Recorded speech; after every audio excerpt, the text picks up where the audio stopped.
নমস্কাৰ, মই অনিৰ্বাণ পাঠক। বিশ্বৰ এখন প্ৰসিদ্ধ বিশ্ববিদ্যালয় আৰু আমেৰিকাৰ ৰাষ্ট্ৰপতি ডনাল্ড ট্ৰাম্পৰ এটা সিদ্ধান্ত এতিয়া সমগ্ৰ বিশ্বজুৰি প্ৰতিক্ৰিয়াৰ বিষয় হৈ পৰিছে। এই প্ৰসিদ্ধ বিশ্ববিদ্যালয়খন আমেৰিকা যুক্তৰাষ্ট্ৰত থকা হাৰ্ভাৰ্ড বিশ্ববিদ্যালয়। আমেৰিকাৰ ট্ৰাম্প প্ৰশাসনে এই বিশ্ববিদ্যালয়ৰ স্বতন্ত্ৰতাত হস্তক্ষেপ কৰিব বিচাৰিছে। ট্ৰাম্প প্ৰশাসনে খ্যাতনামা হাৰ্ভাৰ্ড বিশ্ববিদ্যালয়ত আন্তঃৰাষ্ট্ৰীয় অৰ্থাৎ বিদেশৰ ছাত্ৰ ছাত্ৰীৰ নামভৰ্তিত নিষেধাজ্ঞা জাৰি কৰিছে। বিশ্ববিদ্যালয় কৰ্তৃপক্ষই অৱশ্যে আমেৰিকা যুক্তৰাষ্ট্ৰৰ চৰকাৰে আৰোপ কৰা এই সিদ্ধান্তৰ বিৰুদ্ধে ন্যায়ালয়ৰ দ্বাৰস্থ হৈছে। বিশ্ববিদ্যালয়খনে দাখিল কৰা এক গোচৰত প্ৰশাসনৰ এই কাৰ্যক আইনৰ স্পষ্ট উলংঘা বুলি অভিহিত কৰিছে। গোচৰৰ শুনানি গ্ৰহণ কৰি আদালতে বৰ্তমান সময়ত ট্ৰাম্প প্ৰশাসনৰ এই সিদ্ধান্তত সাময়িক স্থগিতাদেশ জাৰি কৰিছে। ইয়াৰ পূৰ্বে আমেৰিকাৰ গৃহ নিৰাপত্তা সচিব ক্ৰিষ্টি নমে ছ'চিয়েল মিডিয়া প্লেটফৰ্ম এক্সত লিখিছে যে আইন মানি চলাত ব্যৰ্থ হোৱাৰ বাবে প্ৰশাসনে হাৰ্ভাৰ্ড বিশ্ববিদ্যালয়ৰ আন্তঃৰাষ্ট্ৰীয় ছাত্ৰ নামভৰ্তি কাৰ্যসূচী বাতিল কৰিছে।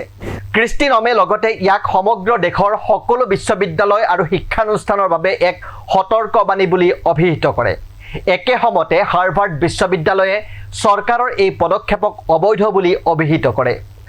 বিশ্ববিদ্যালয় প্ৰশাসনে ইয়াৰ উত্তৰত কয় যে আমি 140খনতকৈও অধিক দেশৰ পৰা অহা আমাৰ আন্তঃৰাষ্ট্ৰীয় ছাত্ৰ ছাত্ৰী আৰু গৱেষকসকলক নামভৰ্তি কৰাই বিশ্ববিদ্যালয় আৰু দেশখনক সমৃদ্ধ কৰাৰ আমাৰ ক্ষমতা বজাই ৰাখিবলৈ সংকল্পবদ্ধ হৈ আছোঁ। হাৰ্ভাৰ্ড বিশ্ববিদ্যালয় আমেৰিকাৰ এখন প্ৰতিষ্ঠিত বিশ্ববিদ্যালয়, য'ত ভাৰতকে ধৰি সমগ্ৰ বিশ্বৰ হাজাৰ হাজাৰ ছাত্ৰ ছাত্ৰীয়ে অধ্যয়ন কৰে। কিন্তু প্ৰশ্ন হয়, বিশ্বৰ আগশাৰীৰ এখন অন্যতম বিশ্ববিদ্যালয়ক কেন্দ্ৰ কৰি ৰাষ্ট্ৰপতি ডনাল্ড ট্ৰাম্প প্ৰশাসনে কিয় এই নিষেধাজ্ঞা আৰোপ কৰিছে? দৰাচলতে 2025 চনৰ এপ্ৰিল মাহত হাৰ্ভাৰ্ডলৈ আমেৰিকাৰ ৰাষ্ট্ৰপতিৰ কাৰ্যালয়ে এখন দাবীৰ তালিকা প্ৰেৰণ কৰিছিল, কিন্তু বিশ্ববিদ্যালয়খনে এই দাবীসমূহ নাকচ কৰিছিল। ট্ৰাম্প প্ৰশাসনে কৰা দাবীসমূহৰ ভিতৰত আছিল আমেৰিকাৰ মূল্যবিধৰ বিৰোধিতা কৰা ছাত্ৰ ছাত্ৰীৰ সন্দৰ্ভত চৰকাৰক খবৰ দিব লাগে। দ্বিতীয়তে, প্ৰতিটো শৈক্ষিক বিভাগৰ বৈচিত্ৰ্যপূৰ্ণ দৃষ্টিভংগী থকাটো নিশ্চিত কৰিব লাগে। বিশ্ববিদ্যালয়ৰ বিভাগসমূহৰ অডিট কৰিবলৈ চৰকাৰী স্বীকৃতিপ্ৰাপ্ত বহী কোম্পানী নিয়োগ কৰিব লাগে। ইহুদী বিৰোধী হাৰাশাস্তি সংঘটিত কৰাৰ সম্ভাৱনা থকা বিভাগসমূহৰ বিষয়ে ৰিপৰ্ট কৰিব লাগে। বিগত 2 বছৰত কেম্পাছৰ প্ৰতিবাদৰ সময়ত সংঘটিত হোৱা উলংঘাৰ বিৰুদ্ধে বিশ্ববিদ্যালয়খনে অনুশাসনমূলক ব্যৱস্থা গ্ৰহণ কৰিব লাগে। বিশ্ববিদ্যালয়ৰ বৈচিত্ৰ্য, সমতা আৰু অন্তৰ্ভুক্তিৰ নীতি আৰু কাৰ্যসূচীসমূহ নিৰ্মূল কৰা। আমেৰিকাৰ ৰাষ্ট্ৰপতিৰ কাৰ্যালয়ে এইদৰে কেতবোৰ দাবী উত্থাপন কৰিছিল, লগতে কৈছিল যে এই তালিকাখন কেম্পাছত ইহুদী বিৰোধীৰ বিৰুদ্ধে যুঁজিবলৈ প্ৰস্তুত কৰা হৈছে। চৰকাৰে প্ৰেৰণ কৰা এই পত্ৰখনত বিশ্ববিদ্যালয়খনক প্ৰশাসন, নিযুক্তি আৰু নামভৰ্তিৰ প্ৰক্ৰিয়াত সাল সলনি কৰিবলৈও দাবী জনোৱা হৈছিল। হাৰ্ভাৰ্ডে এই দাবীসমূহ নাকচ কৰি কৈছিল যে হোৱাইট হাউছে বিশ্ববিদ্যালয়খনক নিয়ন্ত্ৰণ কৰিবলৈ চেষ্টা কৰিছে, কিন্তু বিশ্ববিদ্যালয় কৰ্তৃপক্ষই ট্ৰাম্প প্ৰশাসনৰ দাবী নাকচ কৰাৰ কেইঘণ্টামানৰ পাছতেই ট্ৰাম্প প্ৰশাসনে হাৰ্ভাৰ্ড বিশ্ববিদ্যালয়ৰ বাবে আবণ্টিত ধন আগবঢ়োৱাটো বন্ধ কৰি দিয়াৰ সিদ্ধান্ত লয়। আমেৰিকাৰ শিক্ষা বিভাগে জনাইছে যে হাৰ্ভাৰ্ডক দিয়া $2.2 বিলিয়ন অনুদান আৰু $6 বিলিয়ন চুক্তি তৎক্ষণাত বন্ধ কৰি দিছে। ইয়াৰ পাছত হাৰ্ভাৰ্ডৰ অধ্যাপকসকলে চৰকাৰে মত প্ৰকাশৰ স্বাধীনতা আৰু শৈক্ষিক স্বাধীনতাক অবৈধভাৱে আক্ৰমণ কৰা বুলি অভিযোগ উত্থাপন কৰে। বিশ্ববিদ্যালয়খনে কয় যে এই প্ৰতিশোধমূলক কাৰ্যই হাৰ্ভাৰ্ড সম্প্ৰদায় আৰু আমাৰ দেশৰ গুৰুতৰ ক্ষতি কৰাৰ ভাবুকি দিছে।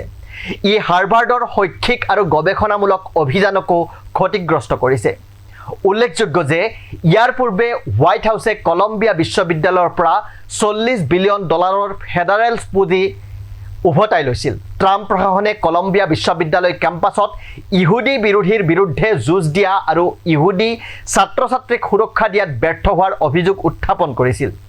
অৱশ্যে পাছত কলম্বিয়া বিশ্ববিদ্যালয়ে ট্ৰাম্প প্ৰশাসনৰ বহু দাবীত সন্মতি প্ৰকাশ কৰিছিল আৰু বিশ্ববিদ্যালয়খনৰ এই পদক্ষেপক একাংশ ছাত্ৰ ছাত্ৰী আৰু শিক্ষকে সমালোচনা কৰিছিল। পূৰ্বতেও কৈছোঁ, হাৰ্ভাৰ্ড বিশ্ববিদ্যালয় সমগ্ৰ বিশ্বৰ ভিতৰতে এখন প্ৰসিদ্ধ বিশ্ববিদ্যালয়।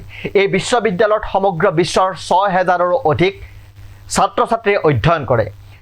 ভাৰতৰ প্ৰায় 700ৰো অধিক ছাত্ৰ ছাত্ৰীয়ে এই সময়ত বিশ্ববিদ্যালয়খনত অধ্যয়ন কৰি আছে। ট্ৰাম্প প্ৰশাসনৰ সিদ্ধান্ত অনুসৰি 2025-26 শিক্ষাবৰ্ষৰ পৰা বিশ্ববিদ্যালয়খনত বিদেশৰ পৰা অহা ছাত্ৰ-ছাত্ৰীয়ে নাম ভৰ্তি কৰিব নোৱাৰিব। লগতে ইতিমধ্যে অধ্যয়ন কৰি থকা ছাত্ৰ-ছাত্ৰীসকলকো আন বিশ্ববিদ্যালয়লৈ স্থানান্তৰ কৰিব লাগিব। এনে পৰিস্থিতিত ট্ৰাম্প প্ৰশাসনৰ এই সিদ্ধান্তই বিশ্বৰ আন দেশৰ লগতে ভাৰতৰ ছাত্ৰ-ছাত্ৰীৰ ওপৰতো প্ৰভাৱ পেলোৱাটো নিশ্চিত। অৱশ্যে আমেৰিকা যুক্তৰাষ্ট্ৰৰ আদালতে দিয়া স্থগিতাদেশৰ পাছত এক সকাহ লাভ কৰিছে ভাৰতৰ লগতে বিশ্বৰ বিভিন্ন দেশৰ পৰা গৈ হাৰ্ভাৰ্ডত অধ্যয়ন কৰা মেধাৱী ছাত্ৰ-ছাত্ৰীসকলে। কিন্তু আমেৰিকা যুক্তৰাষ্ট্ৰৰ ডনাল্ড ট্ৰাম্প প্ৰশাসনে এখন বিশ্ববিদ্যালয়ৰ দৰে স্বতন্ত্ৰ অনুষ্ঠানৰ ক্ষেত্ৰত লোৱা এনে সিদ্ধান্ত স্বৈৰচাৰিতাৰ এক নিদৰ্শন হিচাপে বিশ্বজুৰি এতিয়া চৰ্চিত হৈছে। ধন্যবাদ।